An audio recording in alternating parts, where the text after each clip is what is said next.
को दिखाया जाता है। क्योंकि ज़ुफन ने अपने व्हाइट पावर्स का इस्तेमाल करते हुए उसे शील्ड में कैद कर दिया होता है। बट हाथों में इस तरीके से उस फ्लावर फेरी को कैद देख करके स्पेस में उससे पूछता है कि आखिर ये क्या चीज है। तो ज़ुफन उसे बताता है कि ये एक फ्लावर स्प्लिट है। ये इसी वर्ल्ड में पैदा हुआ एक बीइंग है जो कि बिल्कुल उन फायर स्प्लिट और ब्लड स्प्लिट की तरह ही होता है और इस दुनिया द्वारा ही इसको पोषण किया जाता है जब तक इसे स्पिरिचुअलिटी नहीं मिल जाती। ये फ्लावर स्प्लिट है तो इस दुनिया की एक बीइंग, लेकिन ये एक ऐसा एलिमेंट है जिसके के अंदर वाइटलिटी यानी कि जीवन शक्ति बहुत ज्यादा होती है, इसलिए ये इतनी ज्यादा अच्छी तरीके से किसी को भी हील कर सकती है। इसके साथ ही ये लड़ाई में बेहद ही ज्यादा कमजोर होती है, लेकिन इसका अपने पास होना उन हीलिंग पिल्स के पास होने से कई गुना ज्यादा बेहतर है। एक्सपेंस कहता है कि तो क्या ये बेहद ही ज्यादा प्रीसियस है। तो ज़ुफन उसे बताता है कि ये फ्लावर स्प्लिट नेचर की सबसे फेवरेट चीज है, इसलिए ये छिपने में बेहद ही ज्यादा बेहतर होती है। यहाँ तक कि इसके छुपे होने पर पावरफुल से पावरफुल एक्सपर्ट भी इसे सेंस भी नहीं कर पाता। तो इसे पकड़ने की तो बहुत दूर की बात है, लेकिन इसके लिए ये अफसोस की बात है क्योंकि मेरे पास में यहाँ पर व्हाइट डोमेन थी जिसकी मदद से मैं एक पॉकेट स्पेस को भी क्रिएट कर सकता हूँ। इसलिए जब तक मुझे इसकी लोकेशन का पता चल सकता है तब व्हाइट स्पेस की पावर की मदद से ये छोटी बच्ची मेरे हाथों से निकल करके कहीं नहीं जा सकती। मैं कहते हुए ज़ुफन एक डरावनी सी हंसी के साथ में उस फ्लावर फेरी से कहता है कि क्या तुम इस चीज से एग्री नहीं हो लिटिल गाय। उस फ्लावर फेरी भी काफी ज्यादा घबराती है और ज़ुफन की हाँ में हाँ करने लगती है और अपना सिर हिला करके उसकी सारी बातों के लिए एग्री हो जाती है। उस फ्लावर फेरी के एग्री होने पर ज़ुफन भी वहाँ से मुड़ करके एक तरफ जाने लगता है। अचानक वहाँ से जाता हुआ देखेगा तो सिक्सपेंस भी उससे पूछता है कि सर जो आखिर आप कहाँ जा रहे हैं। तो ज़ुफन उसे बताता है कि मुझे वो मिल गया जिसको कि मैं ढूंढने के लिए यहाँ पर आया था। ये स्पेशल जगह जहाँ की स्पिरिचुअल एनर्जी बेहद ही ज्यादा थिक हो और जहाँ पर एक इस तरीके की फेरी जन्म ले सके, मगर इस झील में इसकी तरह और फेरीज नहीं है। इसका मतलब यही है कि ये फेरी वहाँ से मूव करके यहाँ पे आई है। अगर अब क्योंकि मेरे पास में ये लिटिल गाय आ चुकी है तो अब आगे का रास्ता यही मुझे दिखाएगी और मुझे मेरी उस डेस्टिनेशन तक पहुँचाएगी। इतना कहकर के फिर ज़ुफन कानबस में उस मैनर से जाने लगता है। जाता देख सिक्सपेंस में उससे कहता है कि सर ज़ू मैं भी आपके साथ चलता हूँ। करके फिर वो भी उसके पीछे निकल जाता है। तभी इधर हमें फ्लावर फेरी को दिखाया जाता है जो कि ज़ुफन की ये सारी बातें सुनकर काफी ज्यादा गुस्सा हो जाती है। गुस्से के साथ में वो ज़ुफन को घूर करके देखने लगती है मानो कि वो ज़ुफन को रास्ता नहीं बताने वाली है। ज़ुफन में उसे देख करके उसे डराने के लिए हंसते हुए कहता है कि छोटी बच्ची लगता है कि तुम कुछ ज्यादा ही जोशीली हो, लेकिन मैं तुम्हें बता दूं कि कभी कभी जिद्दी होने की कीमत चुकानी पड़ जाती है। तो ज़ुफन गुस्से में उस फ्लावर फेरी को घूर करके देखता है। अपनी आँख से उस डरावनी ब्लैक फ्लेम को लेकर उड़ता है जिससे कि एक पल के लिए तो सीक्रेट बीस्ट भी डर जाए। फिर उसकी उस भयानक पावर के सामने ये छोटी सी नन्ही फेरी क्या चीज है। उसे देखते ही वो फ्लावर फेरी डर के मारे थर-थर कांपने लगती है। फिर बिना कुछ कहे ज़ुफन को सीधा उसका रास्ता बताने के लिए तैयार हो जाती है। ज़ुफन भी उसे कहता है कि बहुत अच्छे लगता है कि तुम समझ गई, तो चलो अब यहाँ से। और बेटी से इतना बात करके फिर सिक्सपेंस और ज़ुफन वहाँ से जाने लगते हैं, जिसे लियाना उन लोगों को वहाँ से बिना कुछ कहे जाते हुए देखती रह जाती है और फिर थोड़ा दुखी होते हुए कहती है कि यहाँ तक कि उसने यहाँ से जाने से पहले मुझे एक बार मुड़ करके देखा भी नहीं। सचमुच वो मेरी इतनी परवाह भी नहीं करता। एक तरफ लियाना ज़ुफन को वहाँ से जाते हुए देख करके खोई हुई होती है।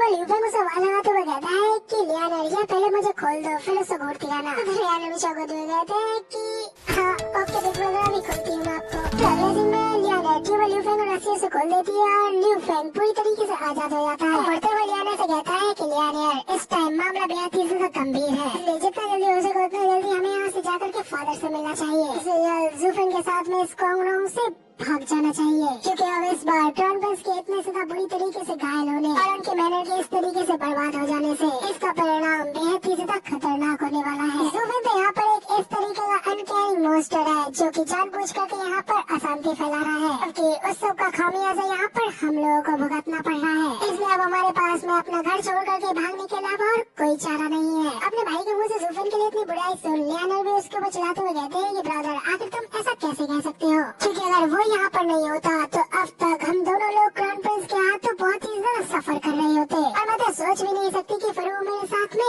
क्या करता। बहन को ज़ुफन की साइड लेते हुए देखकर के ल्यूफेंग अपने मन में कहता है कि लियाना क्या तुम सच में। लियाना से कहता है कि हाँ तुमने बिल्कुल सही कहा, भले ही उस पंख ने यहाँ पर सब कुछ बर्बाद कर दिया लेकिन उसके साथ ही उसने यहाँ पर हमारी जान भी बचाई है और इसके लिए हमें उसका आभारी होना चाहिए। लेकिन सबसे पहले हमें यहाँ से भागना होगा और जल्द से जल्द सब झमेले से बाहर निकलना होगा। अगर ल्यूफेंग और लियाना भी वहाँ से तेजी से निकल जाते हैं। पीछे खड़ा क्राउन प्रिंस प्रिंस के मैनर का वो हाई वेनेबल अभी भी वहाँ पर जुबन के खौफ में खड़ा रह जाता है। वेनेबल को शौक में इस तरीके से डर के खड़ा होता हुआ देख करके खड़ा गार्ड भी उसे चिल्लाते हुए कहता है कि हाई वेनेबल वो मॉन्स्टर यहाँ से जा चुका है। उसके बाद में तब जाकर के उस हाई वेनेबल को थोड़ा होश आता है। पहले वो वेनेबल जुबन के खौफ में इतना ज्यादा डरा हुआ होता है कि उसने अपने पैंट में सुसु भी कर ली होती है और उसे पता नहीं चलता। जब उसको अपनी उस हरकत पर नजर पड़ती है तो वो इससे काफी ज्यादा शर्मिंदा जाता है। अपनी पैंट को झुकाए खासते हुए उस गार्ड से पूछता है तो मुझे बताओ कि आखिर वो कमीना लड़के यहाँ से कितनी देर पहले का निकल गया। तो गार्ड उसे बताता है कि तकरीबन उसे गए हुए तो अब तक 15 मिनट हो गई। फिर तो वो हाई वेनेबल गुस्से में से घूरते हुए कहता है कि और तुम यहाँ पर मुझे अब बताने आए हो। गार्ड घबराते हुए कहता है कि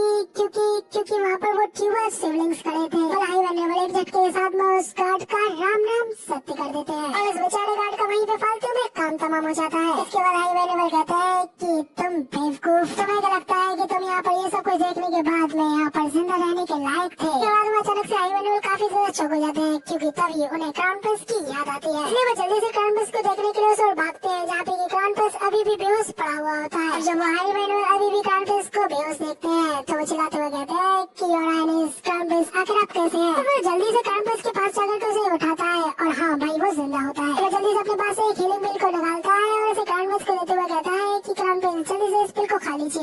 उसे कहता है कि नहीं, मुझे जल्दी से एल्डर हू के पास ले चलो कि मुझे अभी के अभी उस बंदे से अपना बदला चाहिए।